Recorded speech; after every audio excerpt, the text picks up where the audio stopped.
अथ मंत्रपाठः।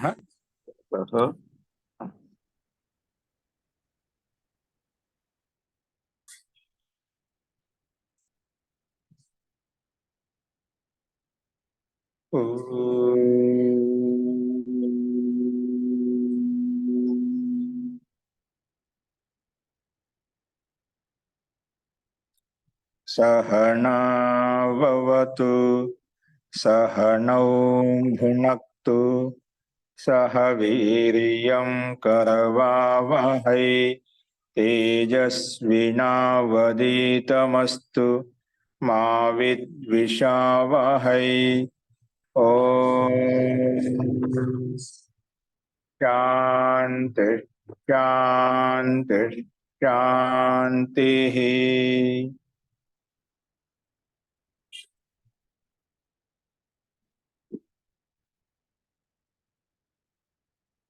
सर्वेभ्यो नमः। अंदरिकी नमस्कारम अंडी। మనము చాందోగ్యోపనిషత్తులో ప్రథమ అధ్యాయంలో ప్రథమ ఖండం చెప్పుకుంటున్నాము. అందులో నిన్న 6వ మంత్రం వరకు మనం చూశాము. అందులో ప్రాణశక్తి వాక్శక్తి ఆ రెండు జోడ రూపంలో అంటే పరస్పరం సంయుక్త రూపంలో ఉన్న వాటిని మనం ఉపాసన ద్వారా ఉద్గీత రూపి ఓంకారాన్ని ఉపాసన చేస్తూ ఉంటే ఆ వాక్శక్తి ప్రాణశక్తి రెండు ఏకీభావం అయినప్పుడు మనకు మనోకామన సిద్ధిస్తుంది, కామన పూరిస్తుంది అనే విషయాన్ని మనం ప్రస్తావించుకున్నాము. అదే విషయాన్ని పుష్టి చేస్తూ ఈరోజు 7వ మంత్రంలో కూడా ప్రస్తావించబడుతుంది. కాబట్టి మనము ఉపాసన అనేది ఓంకారాన్ని ఉపాసించి, ఎందుకంటే సమస్త భూతాలకు సమస్త వేదాలకు సమస్త అంతటికి కూడా బ్రహ్మాండానికి కూడా ఆ ఓంకారమే ఉద్గీతమే కారణం అని చెప్పుకున్నామట. నిన్న క్రమంగా చెప్పుకుంటూ వస్తూ అన్నిటికీ కారణము ఆ ఓంకారమే అని చెప్పి ప్రస్తావించుకున్నామట. ఆ సందర్భంలో ఇక్కడ ఇంకా దాన్ని పుష్టి చేస్తూ ఈ ఓంకారం అంటే ఉద్గీతాన్ని ఓంకారం అనే ఓంకారం ఉద్గీతం, ఆ ఉద్గీతంనే ఓంకారం అంటున్నామట. ఆ ఉద్గీత స్వరూపమైనటువంటి అవినాశి స్వరూపమైన ఓంకారాన్ని ఉద్గీతాన్ని ఎవరైతే ఉపాసన చేస్తారో నిత్య నిరంతరంగా క్రమంగా శ్రద్ధ భక్తి పూర్వకంగా ఎవరైతే చేస్తారో వారికి ఇంకా ఎటువంటి ప్రాప్తి కలుగుతుంది అనేది అదే విషయాన్ని ఇంకా స్పష్టంగా ఈ మంత్రం ద్వారా ప్రస్తావించబడింది. చూడు 7వ మంత్రం మీకు కనిపిస్తుంది కింద.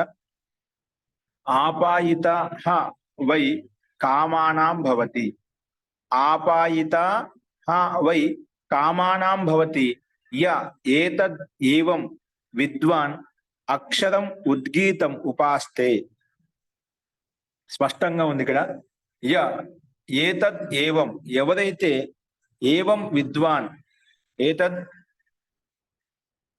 ఏతద్ ఏవం విద్వాన్ అక్షరం ఉద్గీతం ఉపాస్తే అంటే ఎవరైతే విద్వాంసుడు ఉన్నారో సాధకుడు ఉన్నారో ఎవరైనా కానీ మనం ఉద్గీతం ఉపాస్తే, ఉద్గీతాన్ని అంటే ఓంకారాన్ని ఉపాసన చేస్తారో నిత్య నిరంతరంగా సహ కామానం ఆపాయిత భవతి, సమస్త కామనలను పొందగలుగుతాడు, సమస్త కామను ప్రాప్తించుకోగలుగుతాడు అని ఇక్కడ స్పష్టంగా చెప్పుకుంటాడు. కాబట్టి విద్వాంసుడు ఎవరైతే ఉన్న ఏవం విద్వాన్ అంటే ఈ రకంగా తెలుసుకుంటూ ఏది ఏతద్ ఏతద్ అక్షరం ఉద్గీతం అంటే అవినాశి స్వరూపమైనటువంటి ఆ ఉద్గీతాన్ని ఏ విద్వాంసుడైతే తెలుసుకొని ఉపాసన చేస్తాడో నిశ్చయంగా వై శబ్దం ఇక్కడ వై శబ్దం నిశ్చయంగా దాని సందేహం లేదన్నమాట. నిశ్చయపూర్వకంగా కామానం సమస్త కామనలు ఏవైతే ఉన్నాయో సమస్త కోరికలు ఏవైతే ఉన్నాయో ఈ సంసారంలో కావచ్చు, ఆ భౌతికం కావచ్చు, ఆధ్యాత్మికం కావచ్చు, ఏదైనా కావచ్చు, కామానం ఆపాయిత భవతి, సమస్త కామను పూరించుకోగలుగుతాడు, సమస్త కాలను సంపన్నం చేసుకోగలుగుతాడు. అంత శక్తి దీంట్లో నిశ్చయంగా ఉంది. ఎవరైతే ఆ సాధకుడు విద్వాంసుడు ఈ రకంగా తెలుసుకొని అంతటి సమస్త బ్రహ్మాండానికి పిండానికి సమస్త జగత్తుకి సమస్త భూతాలన్నిటికీ కూడా ఆ పరమాత్మే కారణం. ఆ పరమాత్మే మనం ముందుకు చెప్పుకున్నాం. అంతటా ఈ సృష్టి నిర్మించి సృష్టించి గతినిస్తూ ఆయన అంతటా వ్యాపించి ఉన్నాడు. అటువంటి పరమాత్మని అస్తిత్వాన్ని మనలో ఉన్నాడు, మనతోనే ఉన్నాడు అనే భావనతో మనం నిత్య నిరంతరంగా ఎప్పుడైతే చేస్తామో, ఎప్పుడైతే ఆ అస్తిత్వాన్ని, పరమాత్మ యొక్క అస్తిత్వాన్ని మనసులో భావించి ఆ శ్రద్ధాపూర్వకంగా మనం ఆలకిస్తామో, ప్రతిరోజు స్తుతిస్తామో, ప్రార్థిస్తామో, ఉపాసన చేస్తామో, అంటే గౌరవిస్తామో ఆ పరమేశ్వరుని, అటువంటి వ్యక్తికి సమస్త మనోకామనలు సిద్ధిస్తాయని చెప్పి మనతో స్పష్టంగా చెప్తుంది. కామానం ఆపాయితాబోతు. ఆపాయిత అంటే ఇక్కడ సమస్త కను పూరించుకోగలుగుతాడు, అంటే సంపన్నం చేసుకోగలుగుతాడు, ప్రాప్తించుకోగలుగుతాడు. దాంట్లో నిశ్చయంగా దాంట్లో సందేహం లేదన్నమాట. మనం ఆ రకమైన భావంతో మన దగ్గర ఉన్నాడు, నాతో ఉన్నాడు, నాతో మాట్లాడుతున్నాడు అనే భావనతో మనం ఎప్పుడైతే ఆ పరమేశ్వరుని ప్రార్థిస్తామో ఖచ్చితంగా ఆ పరమేశ్వరుని యొక్క అనుగ్రహం ఎల్లప్పుడూ మన దగ్గర ఉంటుంది. ఎప్పుడైతే మనం మర్చిపోతామో అక్కడే భయం వస్తుంది, అక్కడే సమస్త అవిద్య అని మనలో ప్రవేశిస్తుంది. కామ, క్రోధ, లోభ, మద, మాత్సర్యాన్ని ప్రవేశిస్తాయి. అన్ని రకాల దోషాలు ప్రవేశిస్తాయి. ముఖ్యంగా భయం కలుగుతుంది, అనేక బాధలు ఉత్పన్నమవుతాయి. అంటే అన్ని ఉంటూ కూడా మనం దాన్ని అర్థం చేసుకోలేమాట. అన్ని కష్టాలకు, దుఃఖాలకు మనం లోబడిపోతాం. అంటే మనం దాన్ని వివేచించుకొని, వివేకం ద్వారా దాన్ని అర్థం చేసుకునే శక్తి సామర్థ్యం మనలో ఉండదన్నమాట. కాబట్టి భయం ఉత్పన్నమైనప్పుడు అనేక సమస్యలకు గురి అవుతాం, అంటే అనేక కష్టాలకు, బాధలకు లోన్ అయిపోతాం అనమాట. ఎప్పుడైతే ఆ పరమేశ్వరుని మర్చిపోయామో, నువ్వు ఎల్లప్పుడు పరమేశ్వరుని మదిలో ఉంచుకున్నావనుకోండి, నీకు ఎటువంటి కష్టం వచ్చినా, ఎటువంటి బాధ వచ్చినా కూడా నువ్వు తటస్థంగా, స్థిరంగా ఉంటావు. ఎటువంటి సమస్య అయినా అవలీలగా సహజంగా ఎదుర్కోవడానికి సిద్ధంగా ఉంటావు. అలా మనం ఎదుర్కోలేకుండా బాధపడుతున్నాం, మనం ఒక్కోసారి స్థితి అలా ఉత్పన్నమవుతుంది. నేను ఎందుకు ఈ జీవనం, ఎందుకు నేను బతకడం, ఎందుకు ఆత్మహత్య చేసుకుంటా అనే స్థితి కూడా ఉత్పన్నమవుతుంటుంది ఒక్కోసారి. ఎందుకు మనం పరమాత్మను మర్చిపోయాం కాబట్టి ఆ రకమైన స్థితి, భయం ఉత్పన్నమవుతుంది. ఎందుకంటే మనకి వెనక ముందు ఏం కనిపించడం లేదు, ప్రకాశం కనిపించడం లేదన్నమాట. అంత అంధకారం కనిపిస్తుంది. ఎందుకు? ఆ ఒక తత్వం, పరమాత్మ తత్వం, అందరికీ కారణభూతుడైన పరమాత్మ మనకు ఉన్నాడు, అండగా ఉన్నాడు, నాలో ఉన్నాడు, నాకేదో ఒక మార్గం చూపిస్తాడని నమ్మకం, విశ్వాసం ఉన్న వ్యక్తి దాన్ని ఎదుర్కొంటూ ముందుకెళ్ళగలుగుతాడు. ఆ శక్తి సామర్థ్యం పరమాత్మ నీకు అందజేస్తాడు. కాబట్టి ఆ అవినాశి అక్షరభూతుని ఉద్గీతాన్ని ఎవరైతే విద్వాంసుడు, సాధకుడు ఉపాసన చేస్తారో అతడు సమస్త కామలను పూరించుకోగలుగుతాడని చెప్పి ఈ 7వ మంత్రంలో స్పష్టంగా కనిపిస్తుందన్నమాట. అస్తు. తర్వాత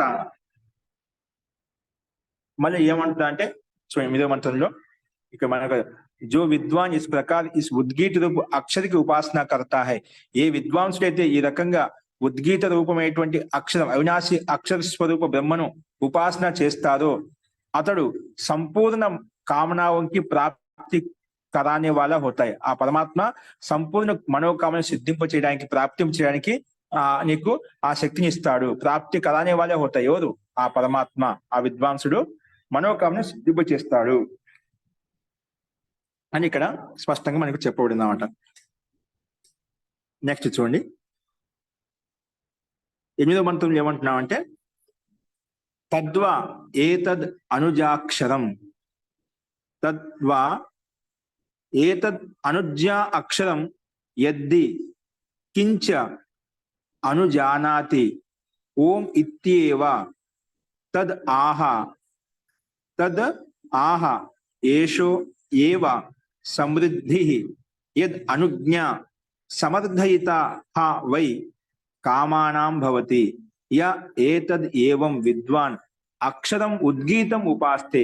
మళ్ళీ అదే విషయం చెప్పి ఇంకో విధంగా చెప్పారన్నమాట.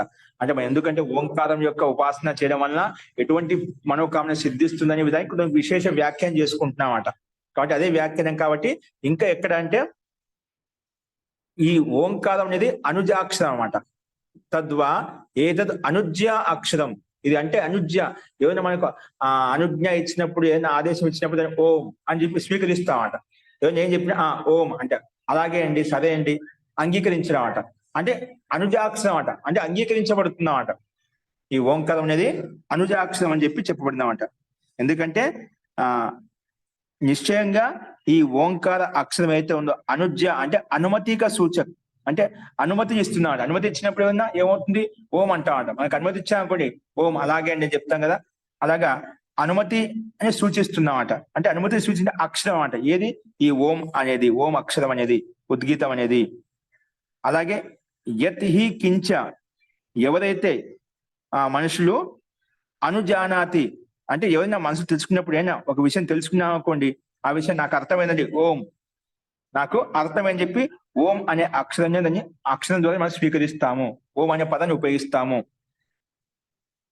కాబట్టి అందుకే ఇక్కడ యత్ హి కించ అనుజానాతి, ఎవరైతే తెలుసుకుంటుందో అప్పుడు ఈ అనుమతిక సూచకమైనటువంటి అక్షరాన్ని మనం ఉపయోగిస్తాము, అంటే ఓంకారాన్ని స్వీకరిస్తాము అని ఇక్కడ ప్రస్తావించబడింది. కాబట్టి ఇక్కడ తద్ వా, తత్ అంటే నిశ్చయపు, ఇక్కడ వా శబ్దము నిశ్చయార్థం వచ్చింది. ఇక్కడ నిశ్చయంగా ఏతద్ అనుజ్య అక్షరం అంటే ఓంకార రూపి అక్షరం అయితే ఉందో అనుమతిక సూక్ష్మం, అనుమతి ఇచ్చేటువంటి అక్షరము.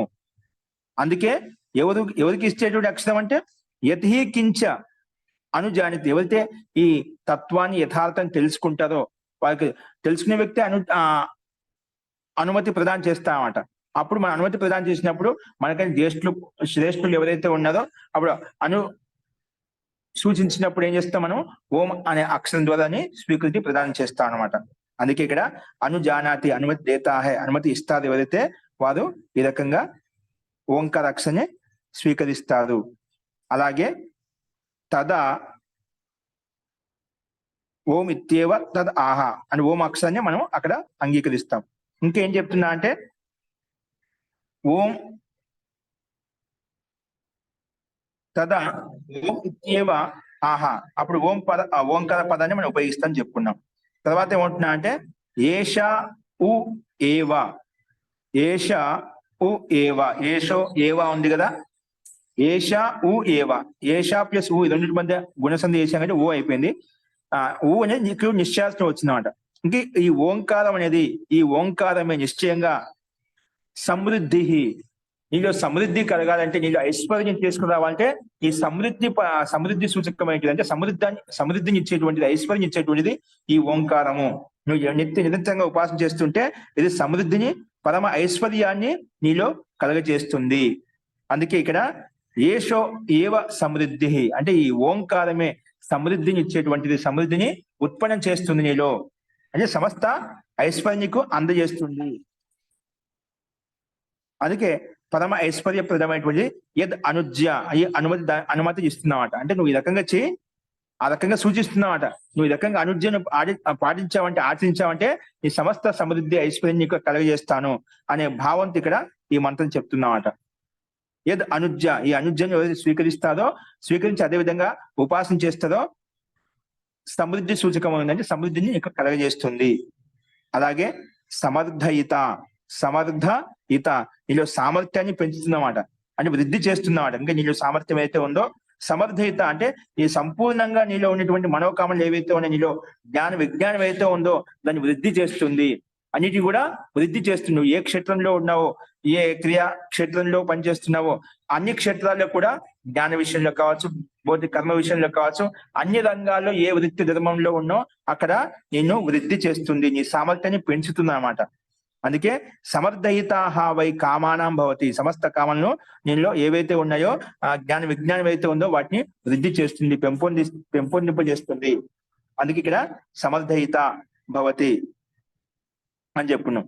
కాబట్టి యహ ఏతద్ ఉద్గీతం ఏవం విద్వాన్ ఉపాస్తే, ఇవన్నీ ఎప్పుడు సిద్ధిస్తాయి? ఎవరైతే ఈ ఉద్గీత రూపి అవినాశి అక్షర బ్రహ్మను ఎవరైతే ఉపాసన చేస్తారో అటువంటి వ్యక్తికి ఏమవుతుందంట, సమృద్ధి ఐశ్వర్యం కలుగుతుంది. సమస్త మనోకామనలు ఏవైతే ఉన్నాయి, విజ్ఞానం ఏదైతే ఉందో ఏ వృత్తి ధర్మంలో ఉన్నాడో అక్కడ సమర్థయిత సంపూర్ణంగా వృద్ధి ఉన్నతి వైపు ముందుకెళ్ళగలుగుతాడు.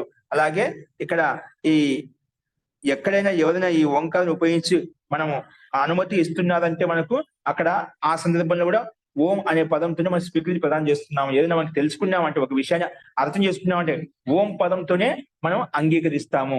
ఓం నాకు తెలిసింది, నాకు అర్థమైంది, నాకు ఈ విషయాన్ని నేను అర్థం చేసుకోగలిగాను అని చెప్పి ఈ రకంగా స్వీకృతి ప్రదానం చేస్తాను అనమాట. కాబట్టి కానీ ఎవరు చేస్తా అంటే ఏతద్ ఏవం విద్వాన్ అక్షరం ఉద్గీతం ఉపాస్తే, ఎవరైతే ఈ ఏవం విద్వాంసుడు సాధకుడు ఉద్గీతాన్ని అంటే ఓంకారాన్ని ఉపాసన చేస్తారో అటువంటి వ్యక్తికి ఐశ్వర్యం కలుగుతుంది, అతనిలో ఉండే విజ్ఞానం అంతా వృద్ధి చెందుతుంది, ఆ కార్యక్షేత్రంలో ముందుకు వెళ్ళగలుగుతాడని చెప్పి ఇక్కడ స్పష్టంగా మనకు చెప్పబడిందన్నమాట. కాబట్టి ఇక్కడ ఓంకారం అనేది స్వీకృతి ప్రధానమైంది. చెప్పాం కదా, మనం ఏదైనా మనకు తెలుసుకునేప్పుడు అర్థం ఓం అని చెప్పి మనం చెప్పుకుంటామంట. కాబట్టి ఓంకారం అనేది స్వీకృతి. అలాగే అలాగే అండి అని స్వీకరించడం అంటామంట. నీకు అర్థమైందంటే అండి అర్థమైంది. అలాగా ఓం పదంతో మనం అంగీకరిస్తాము. కాబట్టి ఈ రకంగా స్వీకృతి తత నిశ్చయార్థంలో మనం ఈ పదాన్ని ప్రయోగించుకుంటాము. అలాగే ఐశ్వర్యవాని వ్యక్తి ఎవరైతే ఉన్నారో ఇది ఐశ్వర్యాన్ని ఉత్పత్తి చేస్తుంది చెప్పా.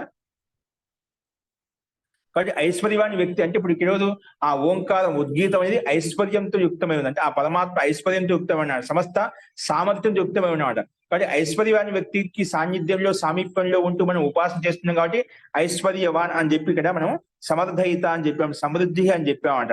అంటే ఆ ఓంకారాన్ని ఆ పరమాత్మ సమస్త జ్ఞాన భండారం అంతా, సమస్త శక్తి సామర్థ్యం అంతా ఆ పరమాత్మలో ఉంది కాబట్టి ఐశ్వర్యవంతుడు, జ్ఞానవంతుడు, రూపవంతుడు అని చెప్పి అనేక గుణాలను మనం రకరకాలుగా ఉల్లేఖించుకుంటూ ఉంటామంట. అందుకే ఆయన ఐశ్వర్య స్వరూపుడు, సమర్థవంతుడు అని ఈ పదాలలో మనము చెప్పడం అనేది ఉచితమైంది, యుక్తిపూర్వకమైంది. అటువంటి సామర్థ్యం నాలో కలగాలి, అటువంటి శక్తి సామర్థ్యాలు నాలో కూడా రావాలి అని చెప్పి ఆ పరమేశ్వరుని ప్రార్థిస్తున్నామంట. ఈ సమర్థం అంటే ఆజ్ఞ అన్నిటిని మనం సిద్ధింప చేసుకోవాలంటే, పరమాత్మ యొక్క శక్తిని మనం ధారణ చేసుకోవాలంటే నిత్య నిరంతరంగా ఆ ఉపాసనని, ఉద్గీత రూప ఉపాసనను మనం చేయాలి అని చెప్పి, ఉపాసించాలి అని చెప్పి ఇక్కడ ఈ 8వ మంత్రంలో ప్రస్తావించబడింది. ఇప్పుడు మాటి మాటికి విషయం మనకి ఎన్నోసార్లు వచ్చిందండి. ఎందుకు మాటి మాటికి చెప్తున్నా అంటే ఇంకా ఆ భావన మనలో కూర్చోలేండి.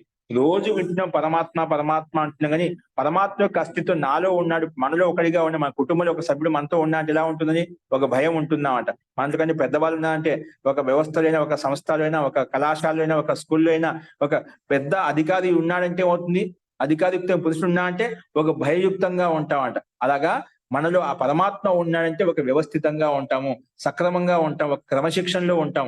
ఆ అస్తిత్వాన్ని మర్చిపోతున్నాం కాబట్టి మనకు అన్ని కష్ట సుఖాలు వస్తున్నాయి, బాధలు వస్తున్నాయి, పాప కర్మలు చేస్తున్నాము. మనకి ఎప్పుడైతే ఆ పరమాత్మ ఉన్నాడు, ఆ పరమాత్మను ఎప్పుడు కావాలంటే ఎప్పుడు మనం ఎప్పుడు స్తుతిస్తే, ఎప్పుడైతే ప్రార్థిస్తే మనకి ఎల్లప్పుడూ మనకి నిత్య నిరంతరంగా సుఖాన్ని, ఆనందాన్ని ఇవ్వడానికి సంసిద్ధంగా ఉన్నాడనే భావనతో ఎప్పుడైతే మనం ప్రయత్నం చేస్తామో, ఆ రకంగా అంగీకరిస్తామో, ఆ రకంగా స్వీకరిస్తామో, ఆ సత్తను నాలో ఉండే భావన మనలో ఎప్పుడైతే ఉత్పన్నం అవుతుందో అప్పుడు ఆ జీవాత్మ ఈ సంసారంలో ఉంటూ అత్యంత సుఖంగా, సంతోషంగా, అనంత ఆనందాన్ని ఉపభోగం చేసుకుంటుంది. కానీ ఆ ఆనందాన్ని, ఆ అస్తిత్వాన్ని ఎల్లప్పుడూ పరమాత్మ నాతో ఉన్నాడనే భావన మటుకు మనం ఓజలు కాకుండా చూసుకోవాలి. పరమాత్మ నిత్య నాతో ఉన్నాడు అని చెప్పి మనం కర్మలు చేస్తూ ఉండాలి. అలా కర్మలు చేస్తూ ఉంటే ఏమవుతుంటే ఆ వ్యక్తి సుఖంగా, సంతోషంగా ఉండగలుగుతాడు. అస్తు ఈ రకంగా 8వ మంత్రం మనం ప్రస్తావించుకున్నాం. ఇలా చెప్పి ఇక్కడ యః ఓంకారి అనుజ్య అక్షరే, ఈ ఓంకారమే అనుజ్య అక్షరం. అందుకే అనుజ్ఞ ఇస్తుంది, ఇలా చేయండి, ఈ విధంగా చేయండి. అది చేసిన తర్వాత నాకు తెలిసింది, చేసిన తర్వాత అనుజ్ఞ ప్రకారంగా తెలుసుకున్న తర్వాత ఓంకారనే మనం ప్రస్తావించుకుంటాం అన్నమాట. మనుష్య కిసీకో కుచి అనుమతి దేతా హై తో ఓం ఐసా హీ కర్తా హై. మనిషి ఎవరికైనా ఏ అనుమతి ఇచ్చినా కూడా దానికి ఓం అని చెప్పి బదులు ఇస్తాడు, సమాధానం చెప్తానమాట. అలాగే అనుజ్యాహి సమృద్ధి, ఈ అనుజ్య అయితే ఉందో అనుమతి ప్రదానం చేయడం అనేది ఇది సమృద్ధిగా సూచకమైనటువంటి. అలాగే జో ఇస్ ప్రకార్ జానినే వాళ్ళ పురుషు ఇస్ ఉద్గీత్ అక్షరికి ఉపాసన కర్తా హై, అంటే ఎవరైతే ఈ రకంగా తెలుసుకున్నటువంటి అంటే ఉద్గీతం యొక్క అక్షరాన్ని ఉపాసన చేస్తారో నిశ్చయంగా సంపూర్ణ కామనాంకో సమృద్ధి కర్నే వాలా హోతా హై, సంపూర్ణ మనోకామను సిద్ధింపజేసుకునేవాడు అవుతాడు అని చెప్పి ఇక్కడ అదే మంత్రాన్ని ఇంకా భిన్న రూపంలో మనం ప్రస్తావించుకునే పైన చెప్పిన తాత్పర్యాన్ని. అస్తు కాబట్టి ఈ ఉద్గీతంలో ఆ శక్తి, ఆ సామర్థ్యం ఉంది. అంటే ఈ ఓంకారాన్ని అనుష్ఠానంలో ఆ సామర్థ్యం ఉంది, మనకు సమస్త మనోకామను సిద్ధిస్తాయి.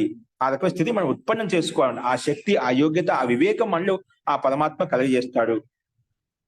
అస్తు నెక్స్ట్ 9వ మంత్రం ఏమని చెప్తున్నా అంటే ఇంకా దాన్ని ఇంకా కొంచెం విపులంగా చెప్తున్నారు ఇక్కడ.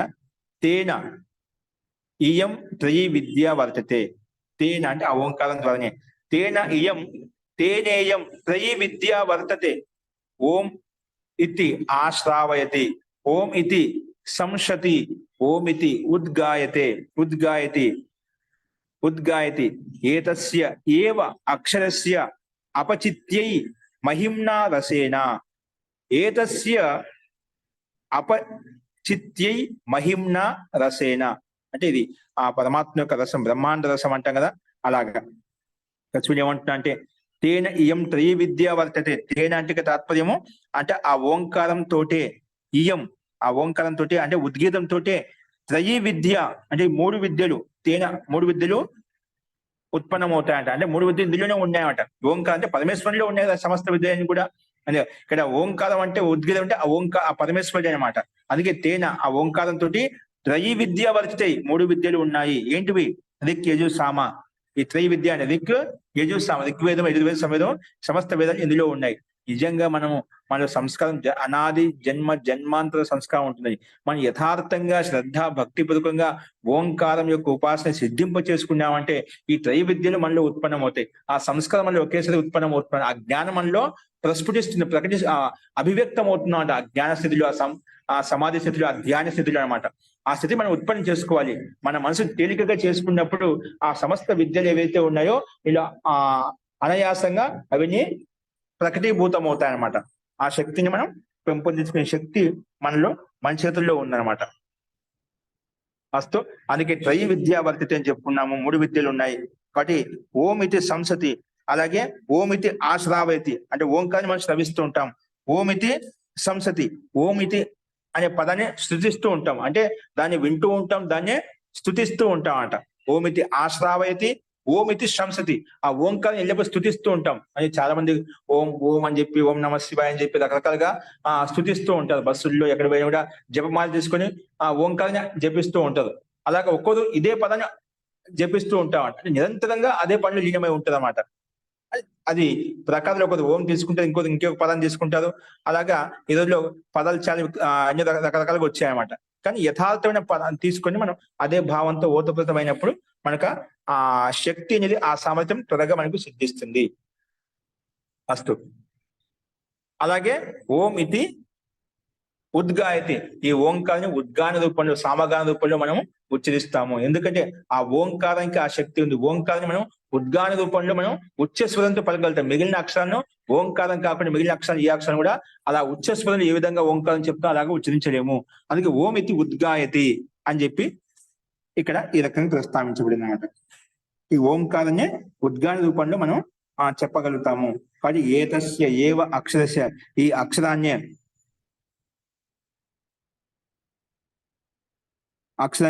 అంటే ఏ అక్షరం అంటే ఓంకార రూప అక్షరాన్ని, అవినాశి ఓంకార రూప అక్షరాన్ని అపచిత్యై అంటే ఉపాసన చేయడం కొరకు, అపచిత్యై చతుర్థ విభక్తి ఏకవచనం. ఇక్కడ అపచిత్ అంటే ఉపాసన చేయడం కొరకు,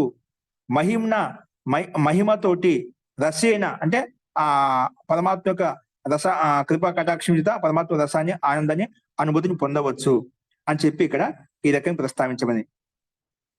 అంటే ఇక్కడ ఈ ఓంకారం అనేది ఏతస్య ఏవ అక్షరస్య అంటే సమస్త క్రియలు ఏవైతే చేస్తామో ఈ ఓంకారాన్నే దృష్టి పెట్టుకుని ఉపాసన చేస్తాము. అట్లా ఈ రకంగా చేస్తుందో ఆ మహిమ అనేది అలా ఉపాసన చేయడం వలన ఓంకారం యొక్క మహిమ ద్వారా ఆయనకి రసేన తృప్త అంటే రసంతో తృప్తుడు అవుతాడు, అతను రసయుక్తుడు అవుతాడు, అంటే ఆనంద స్వరూపుడు అవుతాడు అని చెప్పి ఇక్కడ ఈ భావం మనం అర్థం చేసుకోవాలి. మనం ఎందుకంటే రసోవై సహ అంటాం. ఆ పరమాత్మ ఏంటి? రసోవై సహ. మన తైత్తిరీయోపనిషత్తు చెప్పుకున్నప్పుడు ఆ పరమాత్మ ఎటువంటి వాడే అంటే రసోవై సహ, రసం హి ఏవ అయం లబ్ధ్వా ఆనందీ భవతి. ఆ రసాన్ని, అమృతతత్వాన్ని పొందుతూ ధ్యాన స్థితిలో ఆనందీ భవతి, ఆనందయుక్తుడవుతాడు, పరమానందయుక్తుడవుతాడు, పరమాత్మలో ఓతప్రోతుడవుతాడు. అది మాటలు చెప్పడం, ఇది బ్రహ్మానంద వల్లిలో కూడా మనం ప్రస్తావించుకున్నాం అవలి చెప్పుకున్నప్పుడు. కాబట్టి ఆ ఉపాసకుడు ఆ ఓంకార రూపి ఉద్గీతాన్ని ఎవరైతే ఉపాసన చేస్తారో రసో వయసహ రసం హి అయం లబ్ధ్వా ఆనందీ భవతి, ఆ పరమాత్మ యొక్క రసాన్ని, ఆనందాన్ని, అనుభూతిని పొందుతూ అతి పరమానందాన్ని పొందగలుగుతాడు అని చెప్పి మనం అక్కడ ఏదైనా ప్రస్తావించిన అదే అభిప్రాయం ఇక్కడ. అటువంటి వ్యక్తి ఎవరైతే నిరంతరంగా ఆ ఉద్గీతాన్ని ఉపాసన చేస్తారో ఆ శక్తి అతనిలో ఉత్పన్నమవుతుంది అని చెప్పి ఇక్కడ ప్రస్తావించబడింది. అందుకే మహిమ్న ఆ ఓంకారూపి స్థితి ద్వారా ఆ మహిమ చేత ఆ రసం ఆ మహిమ చేత ఆ పరమాత్మ యొక్క రసాన్ని, ఆనందాన్ని, అనుభూతిని పొందగలుగుతారని చెప్పి ఇక్కడ ఈ రకంగా ప్రస్తావించబడింది అన్నమాట. కాబట్టి ఈ రకంగా ఈ 9వ మంత్రంలో కూడా మనం ఈ రకంగా ప్రస్తావించుకున్నాం. కాబట్టి ఈ మహిమ అనేది ఆ ఎప్పుడైతే మన సమస్త క్రియలు పరమాత్మకు సమర్పించి మనం చేసే ప్రత్యేక క్రియాకలాపం ఈశ్వరార్థం అంటే ఆ పరమేశ్వరుని కొరకే ఎప్పుడైతే మనం స్థుతిస్తామో ప్రార్థిస్తామో అటువంటిప్పుడు ఆ పరమేశ్వరుని కృపా కటాక్షం చేత ఆ పరమేశ్వరు యొక్క మహిమ చేత ఆ పరమాత్మ యొక్క రసాన్ని పరమాత్మ యొక్క ఆనందాన్ని అనుభూతి పొందగలుగుతాము అని చెప్పి ఇక్కడ ఈ మంత్రం యొక్క తాత్పర్యాన్ని మనం చెప్పుకోవాలి, అర్థం చేసుకోవాలి. ఇవన్నీ కూడా పారిభాషిక శబ్దాలండి. అంటే ఆశ్రావయతి, సంసతి, ఉద్గాయతి ఈ మూడు కూడా సోమయజ్ఞం అంట. సోమరూపి సోమయజ్ఞంలో, సోమయాగంలో, సామగానంలో ఇవన్నీ పారిభాషిక శబ్దాలు అన్నమాట. వీటిని అంటే నిరంతరంగా పరమేశ్వరుని వింటూ ఉంటాడు, స్తుతిస్తూ ఉంటాడు, ఉద్గాన రూపంలో వచ్చే శుద్ధితో ప్రార్థిస్తూ ఉంటాడు. ఇవన్నీ పారిభాషిక శబ్దం అంట. కాబట్టి దీంట్లోనే త్రయ విద్య అనేది ఈ ఋగ్వేదము, యజుర్వేదము, సామవేదాలు ఉంటాయన్నమాట. ఎందుకంటే ఈ ఋగ్వేదానికి, యజుర్వేదానికి, సామవేదానికి ఉద్గీతంతో సంబంధం ఉందన్నమాట. అందుకే ఈ సామగాన్ని ఎప్పుడు చెప్పినా ఓంకారంతో ప్రారంభిస్తాం. ఓంకారంతో ప్రారంభించే యజు సామాలను మనం ఉచ్చరిస్తాం, వేదమంతాలను చెప్తామన్నమాట. కాబట్టి ఈ ఉద్గీతంతో సంబంధం ఉందన్నమాట. అందుకే అధ్వర్యు అంటే యజుర్వేదం యొక్క బ్రాహ్మణుడు. ఇప్పుడు 4 బ్రాహ్మణులు యజ్ఞయాగాల్లో, సోమయాగాల్లో 4 బ్రాహ్మణులు ఉంటారన్నమాట. 4 బ్రాహ్మణులు అంటే ఋగ్వేదానికి బ్రాహ్మణుడు భిన్నంగా ఉంటాడు, యజుర్వేదానికి, సామవేదానికి, అథర్వవేదానికి 4 వేదములకు 4 బ్రాహ్మణులు ఉంటారన్నమాట. ఋగ్వేదం యొక్క బ్రాహ్మణుడు హోత అంటాము, యజుర్వేదం యొక్క బ్రాహ్మణ్ణి అధ్వర్యుడు అంటాము, సామవేదం యొక్క బ్రాహ్మణ్ణి ఉద్గాత అంటాము, అథర్వవేదం యొక్క బ్రాహ్మణ్ణి బ్రహ్మ అంటామంట. ఈ 4 బ్రాహ్మణులు ఉంటారన్నమాట. అక్కడ ఒకసారి అధ్వర్యు యజుర్వేదం యొక్క బ్రాహ్మణుడు అంటే కర్మకాండం అంటే ఆ యజుర్వేది ఏ కర్మ చేయాలని ఆహ్వానిస్తుంటాడు, అందరినీ ఆహ్వానం చేస్తుంటాడు, పలుకుతూ పిలుస్తూ ఉంటామట. అందుకే అధ్వర్యు ఆశ్రావైతే అంటే శ్రావింపజేస్తామట, వినిపింపజేస్తాడనమాట. ఏం చెప్తాడు? అప్పుడు ఎప్పుడైతే ఆశ్రావించినప్పుడు అంటే ఆహ్వానించినప్పుడు ఆ హోత అంటే ఋగ్వేదం యొక్క బ్రాహ్మణుడు హోత వచ్చేసి ఆ స్థుతి చెప్తాడట. అసలు ఆ మంత్రాన్ని చెప్పి దాన్ని ఆ దేవతని ఆహ్వానిస్తాడు, స్థుతిస్తాడు అనమాట. అప్పుడు ఆ స్థుతించిన తర్వాత అక్కడ స్థుతి జరుగుతుందంట, సంసతి అని చెప్తామంట. అప్పుడు ఆ సంసతి క్రియ జరిగినప్పుడు ఉద్గాత సామగాన రూపంలో అంటే సామవేదం యొక్క బ్రాహ్మణుడు సామగాన రూపంలో దాన్ని ఉచ్చరిస్తాడు. అదే స్థుతిని చెప్పిన దాన్ని సామగాన రూపంలో మళ్ళీ స్థుతిస్తాడు అనమాట. ఇలాగా సమస్త క్రియలను ఈశ్వరం కొరికి అంటే ఇక్కడ ఏమి చేసినా భూత అయినా, ఉద్గాత అయినా, అధ్వర్యుడైనా, అలాగే బ్రహ్మ అయినా, ఇక్కడ యజ్ఞ యాగాల్లో ఏ క్రియాకలాపాలు చేసినా అవి పరమేశ్వరుని కొరికే చేస్తున్నాం, పరమేశ్వరుని యొక్క అనుగ్రహం కొరికే చేస్తున్నాం, పరమాత్మ యొక్క అనుగ్రహం ప్రీతి మన మీద ఉండాలని చెప్పి చేస్తున్నామట.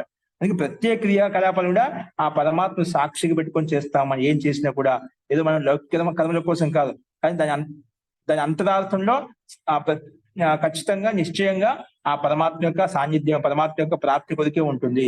మనకు సమస్త సుఖాలను పొందడం కొరకు, సమస్త ఆనందాన్ని పొందడం కొరకు, దుఃఖాలను తొలగించుకోవడం కొరకే ఉంటున్నామట. కాబట్టి ఈశ్వరార్థం మన క్రియలు ఏవైతే చేస్తున్నామో అలా చేయడం వలన ఆ పరమాత్మ కృప కటాక్షం చేత, మహిమ చేత ఆ పరమాత్మ యొక్క రసాన్ని, ఆనందాన్ని పొందవచ్చు అని చెప్పి ఈ 9వ మంత్రం యొక్క తాత్పర్యం అనమాట. అస్తు సందర్భాన్ని బట్టి ఈ ఉద్గాత, సామగా ఇదంతా కూడా ఆ పరమాత్మనే స్తుతిస్తుంటారని చెప్పడంలో ఇవన్నీ తీసుకున్నాను. ఇంకా అంతిమ మంత్రం ఏం చెప్తుందంటే 10వ మంత్రం చూడండి.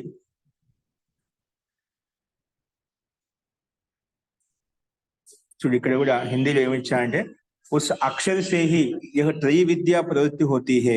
ఈ అక్షరం చేతనే అంటే ఓంకార అక్షరం చేతనే త్రయ విద్య అంటే ఇది యజు సామ విద్య ప్రవృత్తం అవుతుంది. ఓం ఐసా కహికర్ హి అధ్వర్యు ఆశ్రావన్ కర్మ కర్త హే.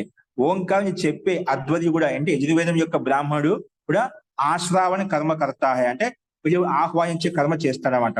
అప్పుడు ఓంకారం ఐసా కహికరిగి అప్పుడు తర్వాత పిలిచిన తర్వాత, ఆహ్వానించిన తర్వాత ఓంకారం చెప్పే శంసని కర్త హే. తర్వాత ఆ ఓంకారం చెప్పే సామవేదం యొక్క బ్రాహ్మణుడు ఉద్గాత కూడా స్తుతిస్తాడు అనమాట. ఆయన కూడా స్తుతిస్తాడు. అలాగే తథా ఓంకార్ ఐసా కెహకరిహి ఓంకార్ని ఐసా చెప్తూ ఉద్గాత కూడా ఉద్గానం చేస్తాడు అనమాట.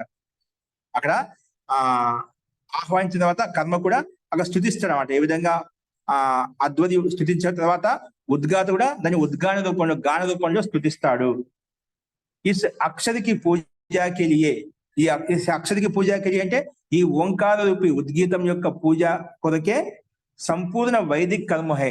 అందుకే ఈ మనం ఏం చేసినా సంపూర్ణ వైదిక కర్మలు, వైదిక వాంగ్మయం ఏ కర్మలు చేసినా ఇవన్నీ కూడా ఎందుకు ఇస్ అక్షరం అంటే ఎప్పుడు క్షరిత కానటువంటి అవినాశి అంటే ఆ పరమాత్మ, ఆ పరమాత్మ యొక్క ఆ పరమేశ్వరు యొక్క పూజ కొరికే సంపూర్ణ వైదిక కర్మలు అన్ని కూడా మనం చేస్తూ ఉంటాము.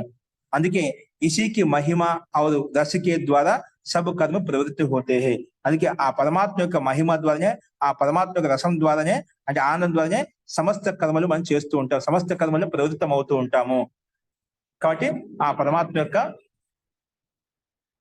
మహిమ కారణంగా, పరమాత్మ శక్తి ద్వారానే మనం సమస్త కర్మలు చేస్తున్నాం. కాబట్టి ఎవరు ఏం చేసినా ఆ పరమాత్మను పొందడం కొరికి మనం ప్రతి నిత్యము పరమాత్మ యొక్క ఆనందాన్ని పొందడం కొరికి మనం స్తుతిస్తున్నాం, ప్రార్థిస్తున్నాము అని ఇక్కడ ఈ అభిప్రాయంతో వ్యక్తం చేయబడింది. నెక్స్ట్ చూడండి 10వ మంత్రం. తేన ఉభౌ కురుతే యశ్చ ఏతద్ ఏవం వేద యశ్చ నా వేద నానాతు విద్యాచ అవిద్యాచ యదేవ విద్యయా కరోతి శ్రద్ధయా ఉపనిషద తదేవ వీర్యవత్తరం భవతి ఇతి ఖలు ఏతస్య ఏవ అక్షరస్య ఉపవ్యాఖ్యానం భవతి. ఇది అక్షరానికే ఉపవ్యాఖ్యానం చేయబడుతున్నమాట. ఖలు ఏతస్య ఏవ అక్షరస్య ఉపవ్యాఖ్యానం భవతి. ఇక్కడ నేను సంధి ఇప్పుడు ఇది చెప్తున్నాను. కల్వే తస్యై వాక్షరస్యోప ఉపో అక్షరస్యో ఉపవ్యాఖ్యానం భవతి. నేను సంధి వీడియో కూడా చెప్తున్నమాట. ఖలు ఏతస్య ఏవ అక్షరస్య ఉపవ్యాఖ్యానం భవతి. కాబట్టి ఈ రకంగా ఏమంటున్నా అంటే ఇక్కడ తేన ఉభౌ కురుతో యశ్చ ఏతదేవ యశ్చ నా వేద నానాతు విద్యాచ అవిద్యాచ యదేవ విద్యయా కరోతి శ్రద్ధయా ఉపనిషద తదేవ వీర్యవత్తరం భవతి ఇది. ఖలు ఏతస్య ఏవ అక్షరస్య ఉపవ్యాఖ్యానం భవతి. అంటే ఎవరైతే ఏతద్ అక్షరం అంటే ఓంకార రూప అక్షరాన్ని ఏవం వేద తెలుసుకొని, అంటే ఈ అక్షర రూప ఉద్గీతాన్ని తెలుసుకొని యహచ ఎవరైతే యహచ నా వేద అంటే ఎవరు తెలుసుకుంటారో ఎవరు తెలుసుకోదో, తెలుసుకునే వ్యక్తి విద్యతో యుక్తమే ఉంటాడు, తెలియని వ్యక్తి అవిద్యతో యుక్తమే ఉంటాడట. వేద యహచ నా వేద అంటే ఈ ఓంకార రూపి అక్షరాన్ని ఉద్గీతాన్ని ఎవరైతే తెలుసుకుంటారో, అలాగే ఎవరైతే తెలుసుకోలేదో వాళ్ళిద్దరూ కూడా, అంటే ఆ ఓంకార రూపి ఉద్గీతాన్ని ఎవరు తెలుసుకున్నారో ఎవరు తెలుసుకోలేదో తేన ఉభౌ కుదితే, ఉభౌ అంటే ఇద్దరు కూడా చేస్తున్నామట. ఎవరు యశ్చ ఏతది ఏవం వేద యశ్చ నా వేద, ఎవరు తెలుసుకున్నారో ఎవరు తెలుసుకోలేదో వాళ్ళిద్దరు కూడా తేన వాళ్ళిద్దరు ఉభౌ కురుత, వాళ్ళిద్దరు కూడా ఆ ఓంకారం యొక్క సహాయం ఓంకారం శక్తి ద్వారానే ఆ పరమాత్మ ద్వారానే వీళ్ళు కర్మలు చేస్తున్నారు అనమాట. అందుకే ఓంకారం యొక్క సహాయతం చేతనే వాళ్ళు కర్మలు చేస్తున్నారు. అంటే ఆ పరమాత్మను స్వీకరించిన వ్యక్తినా, పరమాత్మను స్వీకరించిన వ్యక్తినా ఆ పరమాత్మ ద్వారా ఇచ్చిన శక్తి సామర్థ్యం ద్వారా కర్మలు చేస్తున్నమాట. వాళ్ళు స్వీకరించకపోవచ్చు, ఇప్పుడు అవిద్య అంధకారంలో ఉన్నారు కాబట్టి ఆ పరమాత్మ సత్తను, పరమాత్మ శక్తిని, పరమాత్మ యొక్క ఈ సృష్టి రచన యొక్క సామర్థ్యాన్ని అంగీకరించకపోవచ్చు. అయినప్పటికీ కూడా వాళ్ళిద్దరూ కూడా ఉభౌ కురుత, వాళ్ళిద్దరూ కూడా నాస్తికులు అంటాం, నాస్తికులుగా వాళ్ళకు జీవనం కొనసాగడం లేదా, ఈశ్వరుని సత్తాన్ని స్వీకరించడం లేదు. అయినా కూడా వాళ్ళకి అందరికీ అన్ని రకాల సౌకర్యాలు కలుగుతున్నాయి కదా. అంటే అందుకే ఇద్దరు కూడా ఓంకారి యొక్క మహిమను, పరమాత్మ యొక్క మహిమను తెలుసుకున్నా తెలుసుకోకపోయినా వాళ్ళిద్దరు కూడా ఆ పరమాత్మ యొక్క శక్తి ద్వారానే పనులు చేస్తున్నారు, కర్మలు చేస్తున్నారు. తర్వాత వాళ్ళకి చేసే కర్మను బట్టి ఫల వ్యవస్థ భిన్నంగా ఉంటుంది, అది వేరే విషయం అనమాట. కాబట్టి వాళ్ళిద్దరు తేన ఉభౌ కురుత యశ్చ ఏతద్ ఏవం యశ్చ నా వేద అంటే ఏవం వేద ఏవం నా వేద, ఆ పరమాత్మ తెలుసుకుంటున్నారో తెలుసుకొని చేస్తున్నారో ఉద్గీతాన్ని, తెలియకుండా చేస్తే ఇద్దరు కూడా ఆ కర్మలు ఏవైతే చేస్తున్నారో ఆ పరమాత్మ యొక్క శక్తి ద్వారా చేస్తున్నారు, ఆ పరమాత్మ యొక్క ఓంకారం యొక్క సహాయం, పరమాత్మ యొక్క సహాయంతోనే చేస్తున్నారు అనేది ఇక్కడ మనకు కనిపిస్తున్నమాట. ఎందుకంటే విద్యాచ అవిద్యాచ, ఈ విద్య అనేది అవిద్య రెండు రెండు వ్యతిరేకమైనటువంటి, విద్య శ్రేయ మార్గం వెళ్ళిపోతుంది, అవిద్య శ్రేయ మార్గం వైపు వెళ్తున్నాడు. రెండు భిన్నమైనవి, విద్య అవిద్య రెండు భిన్నమైనవి. అందుకే ఇక్కడ ఆ నానాతు విద్యాచ అవిద్యాచ, నానంటే భిన్నమైనవి, వేరుగా ఉంటాయి. నానాతు విద్యాచ అవిద్యాచ యదేవ విద్యయా కరోతి, ఎవరైతే విద్యతో చేస్తారో, అంటే ఆ రెండు భిన్నమని చెప్పామన్నమాట. చెప్పుకున్న తర్వాత ఎవరైతే విద్యతో అంటే విద్యాపూర్వకంగా అంటే జ్ఞానపూర్వకంగా చేస్తారో, శ్రద్ధాపూర్వకంగా చేస్తారో, ఉపనిషత్తుకి రీతి అంటే సూక్ష్మంగా చేస్తారో, ఉపనిషత్కి శిక్ష, ఉపనిషత్తులు ఏ విధంగా మనకు శిక్షణ ఇవ్వబడుతుందో అలా ఉపనిషద కరోతి అంటే ఉపనిషత్ పూర్వకంగా సూక్ష్మంగా చేస్తారో అంటే ఆ కర్మలు చేస్తారో, తదేవ వీర్యవత్తరం భవతి, అదే వీర్యవత్తరం అవుతుంటే అది సఫలతని ఇస్తుంది అంటే ఫలితాన్ని ఇస్తుంది. వీర్యవత్తరం భవతి అంటే మంచి ఫలితాన్ని ఇస్తుంది, మంచి పుణ్యకర్మాశని అందజేస్తుంది, అంటే ఒక మంచి సత్ఫలితాన్ని నీకు అందిస్తుంది, ఒక విజయాన్ని చేకూరుస్తున్నమాట, ఒక ఉన్నతి మార్గం వైపు తీసుకెళ్తుంది. అది వీర్యవత్తరం భవతి అని చెప్పుకున్నమాట. కాబట్టి అంటే మనకు ఒక మాట ఏం చెప్పారు, ఇక్కడ ఆ పరమాత్మ యొక్క స్వరూపాన్ని అంటే ఓంకార స్వరూపాన్ని, ఉద్గీత యొక్క స్వరూపాన్ని తెలుసుకున్న వారైనా ఎవరైనా కూడా ఆ పరమాత్మ శక్తి ద్వారానే కర్మలు చేస్తున్నారు. కానీ అందులో కూడా ఈ అవిద్య ఏదైతే ఉందో భిన్నమని చెప్పుకున్నామో, ఏవైతే ఆ విద్యాపూర్వకంగా శ్రద్ధాపూర్వకంగా ఉపనిషదాపూర్వకంగా ఏదైతే కర్మలు చేస్తారో అంటే పరమాత్మ యొక్క ఆజ్ఞానుసారం కర్మలు చేస్తారో వాళ్ళు చేసే కర్మలకు మంచి సత్ఫలితం, పుణ్య కర్మాశయం, పుణ్య ప్రారంభం, మంచి సుఖం కలుగుతుంది, ఆనందం కలుగుతుంది. వీర్యవత్తరం భవతి ఇది అని చెప్పి ఇక్కడ చెప్పుకున్నాడు. ఇద్దరు ఉన్నారు, కానీ విద్యతో కర్మలు చేస్తున్నారు. పాపక వ్యక్తి పాపకర్మలు చేస్తున్నా అంటే శక్తి గతి ఏదైతే ఉందంటే అది పరమాత్మ ఒక గతి, ఒక శక్తి ఇచ్చిన ఆ కర్మల ద్వారా దురుపయోగం చేసుకుంటే దాన్ని పాపకర్మలు చేస్తున్నాడు. ఆ పాపకర్మకు అనుగుణంగా దుఃఖం కలుగుతుంది ఆ వ్యక్తికి. అంటే పరమాత్మ అక్కడ ప్రేరేపిస్తున్న తాత్పర్యం కాదనమాట, పరమాత్మ ప్రేరేపిస్తున్నానే కాదు తాత్పర్యం. ఇక్కడ ఒక శక్తిని ఇచ్చాడు, ఇక్కడ ఇద్దరికి ఇచ్చిన తర్వాత మనకు ప్రసంగం వస్తుంది. ఆ శక్తి అనేది మన విద్యాయుక్తమైన వాళ్ళకి ఇచ్చాడు, అవిద్యాయుక్తమైన వాళ్ళకి, అందరికి సామాన్యంగా అందరికీ ప్రాణి మాత్రకి ఇచ్చామట. ఆ ప్రాణి మాత్రం విద్య గుడితో పాటు ఆ జ్ఞానం బుద్ధి కూడా ఇచ్చామట. కానీ స్వార్థంతో కారణంగా, సంస్కార కారణంగా మనము కొన్ని పరమాత్మ విరుద్ధమైన కర్మలు చేసి, పాపకర్మలు చేసి మనం కష్టానికి దుఃఖానికి లోనవుతున్నాము, పాపకర్మలకు భాగ్యద్వారం అవుతున్నాము. అదే విద్యాయుక్తమైన కర్మలు చేస్తూ, శ్రద్ధాపూర్వక కర్మలు చేస్తూ మనం సత్ఫలితాలను పొందుతున్నాము, పుణ్యకర్మాశని పొందుతున్నాము. అందుకే ఇక్కడ యదేవ విద్యయా కరోతి శ్రద్ధయా ఉపనిషద తదేవ వీర్యవత్తరం భవతి అని చెప్పుకున్నామంట. అది వీర్యవత్తరం అవుతుంది, మంచి సత్ఫలితాన్ని ఇస్తుంది. కలు ఏతస్య ఏవ అక్షరస్య ఉపవ్యాఖ్యానం భవతి. అందుకే ఇప్పుడు ఇంతవరకు మనం ఈ రకం ఏది చెప్పుకున్నామో నిశ్చయంగా ఏతస్య ఏవ అంటే ఈ అక్షర రూపి, ఓంకార రూపి ఈ వ్యాఖ్యానం మనం విశేషంగా వ్యాఖ్యానం చెప్పుకున్నామంట. ఇంతవరకు ఏం చెప్పుకున్నామో ఈ ఓంకార రూపి వ్యాఖ్యాన్ని మనం ప్రస్తావించుకున్నాం. ఓంకారాన్ని ఉపాసించడం వల్ల ఎటువంటి ఫలితం కలుగుతుంది, ఎటువంటి స్థితి ఉత్పన్నం అవుతుంది, ఏ రకమైన సామర్థ్యం వస్తుంది, ఏ రకమైనటువంటి సిద్ధి కలుగుతున్న విషయాలు మనం ఈ ఓంకారం యొక్క విశేష వ్యాఖ్యానంలో స్థుతి ద్వారా ఎటువంటి ఫల ప్రాప్తి కలుగుతున్న విషయాన్ని మనం ఇక్కడ ప్రస్తావించుకున్నాం. కాబట్టి ఇక్కడ అజ్ఞానయుక్తమైన కర్మ కంటే కూడా జ్ఞానయుక్తమైనటువంటి, విద్యాయుక్తమైనటువంటి, శ్రద్ధతో చేసిన పని కర్మలు ఏవైతే ఉన్నాయో అవి ఎక్కువ లాభాన్ని ఇస్తాయి, ఎక్కువ పుణ్యఫలాన్ని ఇస్తాయి, ఎక్కువ సత్ఫలితాన్ని ఇస్తాయి, ఎక్కువ ఆనందాన్ని ఇస్తాయి. కాబట్టి ఇదే విషయం అందరికీ సర్వసమ్మతంగా ఉంటుంది, అందరికీ యుక్తిపూర్వకంగా ఉంటుంది అనమాట. అంటే ఈ విషయం అందరూ అంగీకరిస్తున్నారు, కాదు అని చెప్పే వాళ్ళు ఎవరు లేదు అనమాట. కాబట్టి మనం అవిద్యయుక్తంగా ఉండకుండా, మనకు ధర్మ విరుద్ధంగా ఉండకుండా, ఎవరైతే శ్రద్ధ భక్తిపూర్వకంగా ఏ కర్మలు చేసినా, ఎందుకంటే ప్రత్యేక వ్యక్తి గుర్తుపెట్టుకొని ఏ కర్మలు చేసినా అది సత్వగుణంతో, రజోగుణంతో, తమోగుణంతో యుక్తమే ఉంటుందన్నమాట. మనం కర్మలు చేశామంటే అది సత్వగుణంతో ఓతప్రోతమే చేస్తాం, అంటే పుణ్యకర్మతో ఓతప్రోతం చేస్తే పాపకర్మతో ఓతప్రోతమే చేస్తాం. దాన్ని సత్వగుణము, రజోగుణం, తమోగుణం చెప్పామట. దాంట్లో పాపాలు చేస్తానే కాదు, చేసే కర్మ కొంచెం అతి ఉత్తమంగా ఉంటుంది, చేసే కర్మ మధ్యమ గతిలో ఉంటుంది, చేసే కర్మ నికృష్టంగా ఉంటుంది, సామాన్యంగా ఉంటుంది అన్నమాట. అలాగే మనం ఏ కర్మ చేసినా, ఏం మాట్లాడినా, ఏం చేసినా కూడా కొన్ని ఉత్తమంగా ఉంటాయి, కొన్ని మధ్యమంగా ఉంటాయి, కొన్ని అధమంగా ఉంటాయన్నమాట. కాబట్టి ఏదో ఒక గుణంతో యుక్తమే, సత్వగుణమా, రజోగుణమా, తమోగుణమా, ఓకేనా. సత్వగుణంతో ఉన్నది అత్యంత ఉత్కృష్టమైంది, రజోగుణంతో యుక్తమైన కర్మలు ఏవైతే చేస్తామో అది తమో గుణం కంటే కొంచెం పర్వాలేదు, ఏదో గతి చేశామట, ఏదో కర్మ చేశామట. తమో గుణం అనేది అత్యంత నికృష్టమైంది, అంటే అటువంటి కర్మ అనేది దాంట్లో దోషయుక్తంగా ఉంటుంది, పాపయుక్తంగా ఉంటుంది. అటువంటి కర్మలను చేసేటప్పుడు మనం అందుకే సావధానంగా, జాగరూకంగా ఉండి యథార్థంగా తెలుసుకుని మనము ఉపాసన చేయాలి, కర్మలు చేయాలి అని చెప్పి ఇక్కడ మనకు ఈ మంత్రం ద్వారా స్పష్టంగా అర్థమవుతుంది. కాబట్టి మనము ఏ కర్మలు చేసినా కూడా శ్రద్ధ భక్తి పూర్వకంగా ఆ ఓంకార ఉద్గీతాన్ని తెలుసుకొని ఆ పరమాత్మ యొక్క అస్తిత్వాన్ని తెలుసుకొని మనం ఓంకారాన్ని ఉపాసన చేయాలనే విషయం మనకు ఇక్కడ యథార్థంగా మనం తెలుసుకున్నాం.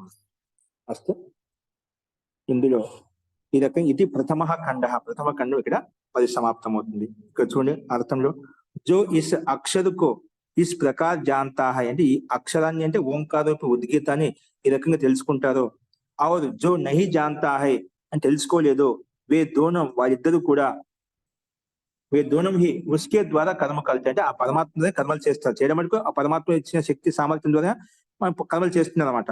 కింటు కానీ విద్య ఔర్ అవిద్య దోనం భిన్న భిన్న హై, విద్య అనేది అవిద్య రెండు కూడా భిన్న భిన్నమైనటువంటివి. జో కర్మ విద్య ఎవరైతే కర్మలు చేస్తున్నారో అంటే ఎవరైతే కర్మలు చేస్తున్నారో జో కర్మ ఏదైనా కర్మ ఏ చేస్తున్నామో విద్య శ్రద్ధ యోగ సే యుక్త హోకర్ కియా జాతా హై, ఎవరైతే మనం చేసే కర్మ అనేది విద్యాయుక్తంగా శ్రద్ధాపూర్వకంగా అంటే యుక్తిపూర్వకంగా యోగని యుక్తిపూర్వకంగా చేస్తారో వహి ప్రభలిత హోతా హై, అతడే ఆ ఒక దృఢమైనటువంటి కర్మ చేసి ఉత్కృష్టంగా కర్మ చేసి దాని యొక్క ఫలితాన్ని పొందగలుగుతాడు. అంటే అది సక్సెస్ అవుతుంది, అంటే అది విజయవంతం అవుతుందన్నమాట. అది అనుకున్న విధంగా సత్ఫలితాన్ని ఇస్తుంది. మనం చేసే కర్మ యథార్థంగా ఉంటే అది సత్ఫలితాన్ని ఇస్తుంది. కాబట్టి ఇస్ ప్రకార్ నిశ్చయ యహ సబ్ ఇసి అక్షరికి వ్యాఖ్య హై, ఇవన్నీ కూడా ఈ ఓంకార అక్షరానికి వ్యాఖ్య, ఉద్గీతానికి వ్యాఖ్య. ఇవన్నీ కూడా మనం ఏమైతే చెప్పుకుంటూ వచ్చాం పైనుంచి 10 మంత్రాల్లో ఇవన్నీ కూడా ఈ ఉద్గీతం యొక్క ఓంకారం యొక్క వ్యాఖ్యానం అని చెప్పి ఈ 10వ మంత్రంలో ప్రస్తావించుకున్నాం. ఈ రకంగా ఇది ప్రథమ ఖండం అంటూ ఇక్కడ పరిసమాప్తం అవుతున్నమాట. అస్తు ఇందులో సందేహం చెప్పండి. నెక్స్ట్ ద్వితీయ ఖండం అనేది ప్రాణశబ్ద బ్రహ్మోపాసన గురించి. ఇది కూడా ఆ బ్రహ్మ యొక్క ఉపాసన ఎలా చేయాలి ప్రాణశక్తి ద్వారా ప్రాణం ద్వారా అనే విషయాలు మనకు ద్వితీయ ఖండంలో చెప్పబడతాయి. అదేంటో మనం రేపు చెప్పుకున్నాము. ఇప్పుడు అక్కడ ఆ దేవతలు రాక్షసులు ఎవరైతే ఉన్నదో ఆ ప్రజాపతి బ్రహ్మ యొక్క సంతానమే. ఆ ఇద్దరు సంతానమైనప్పుడు కూడా ఎవరి జ్ఞాన స్థితి ఎలా ఉంటుంది, ఏ విధంగా ఉంటుంది, అసురులు ఎలా ఉంటారు, దేవతలు ఎలా ఉంటారు, ఏ రకంగా జ్ఞానయుక్తమైన కర్మలు చేస్తారు, వారు ఏ రకమైన పాపయుక్తమైన కర్మలు చేస్తారు అనేది దానికి వివేచన అనేది మనకు 2వ ఖండంలో కనిపిస్తుంది. అదంటూ చూద్దామండి. అస్తు ఇప్పుడు మీకు ఈ ఓంకార రూపి విషయంలో మీకు ఏం అర్థమైంది, ఏమైనా సందేహం చెప్పండి.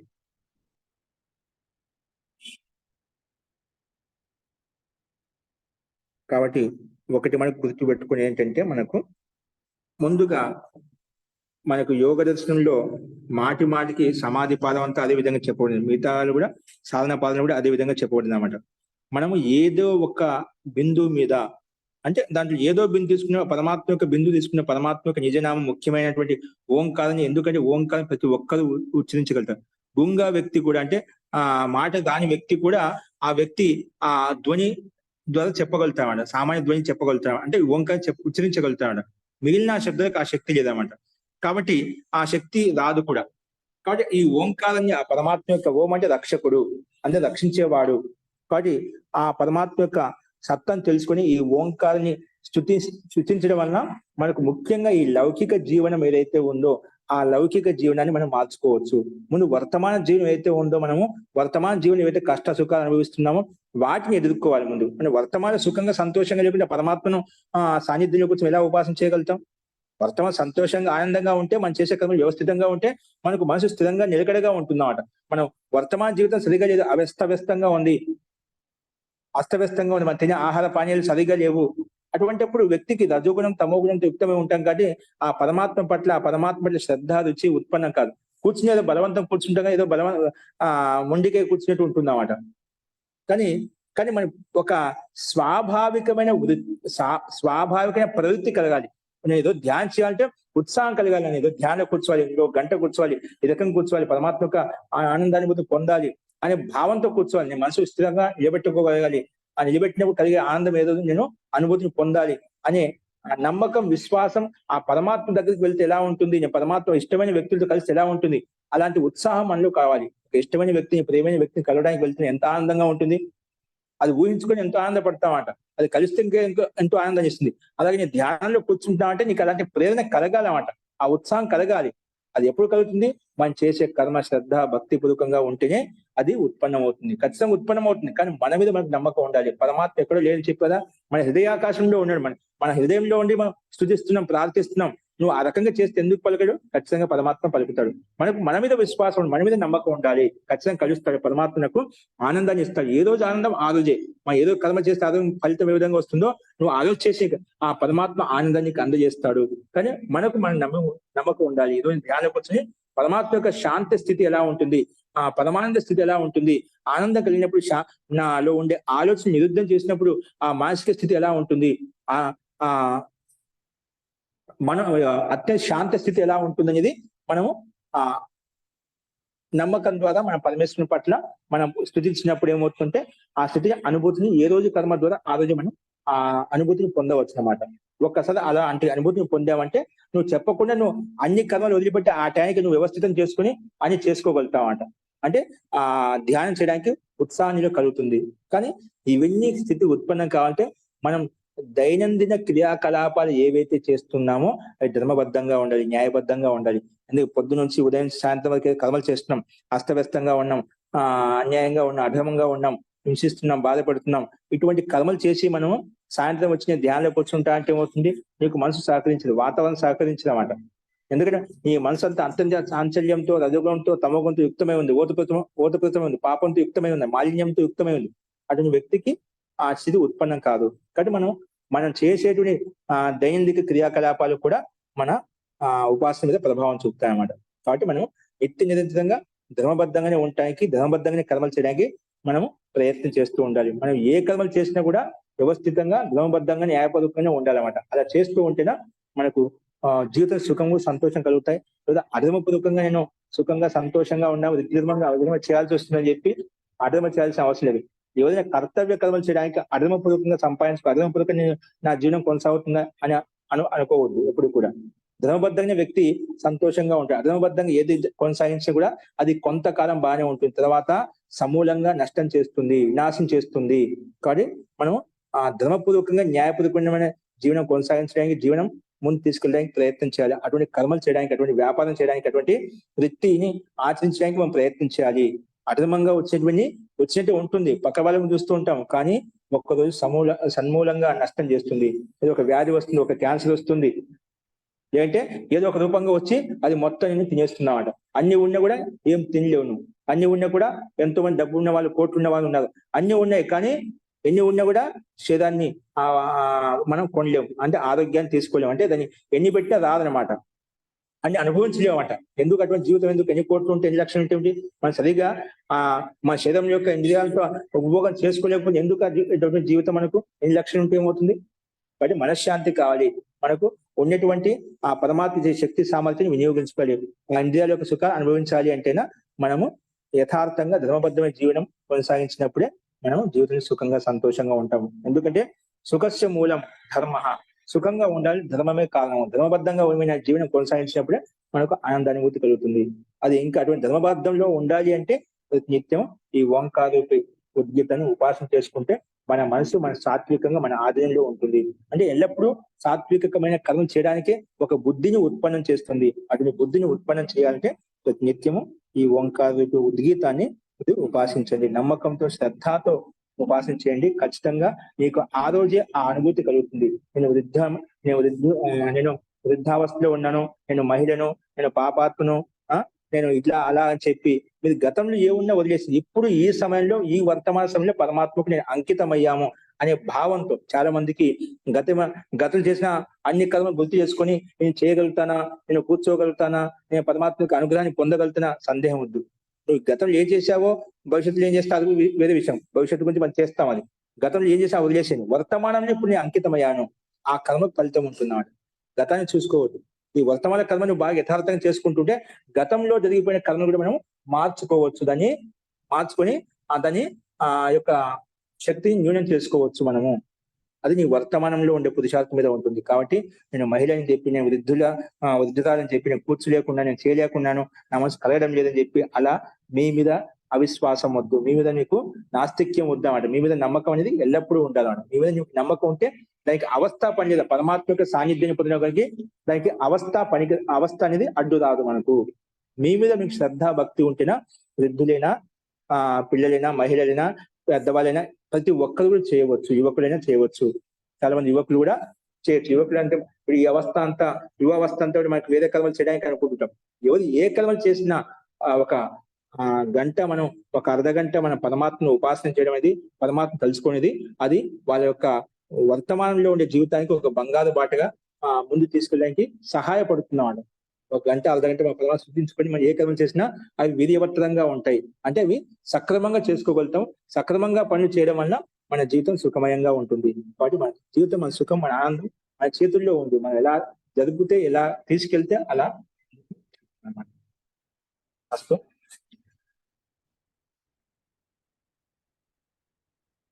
సో ఈ రకంగా ప్రథమ ఖండాన్ని మనం ప్రస్తావించుకున్నాము. కాబట్టి నాస్తిక్యం అంటే ఏదో కాదు. నాస్తిక్యం అనేది మన మీద మనకు నమ్మకం లేకపోతే నాస్తిక్యము.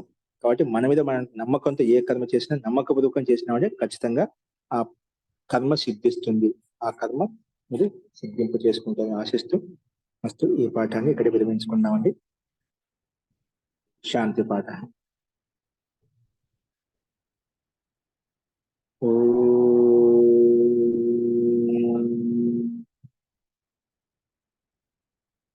సర్వే భవంతు సుఖినః, సర్వే సంతు నిరామయాః, సర్వే భద్రాణి పశ్యంతు, మా కశ్చిత్ దుఃఖభాగ్ భవేత్.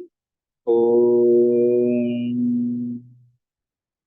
శాంతి శాంతి శాంతిః. సర్వేభ్యో మహోదయ. హరి ఓం మహోదయ. నమస్తే మహోదయ.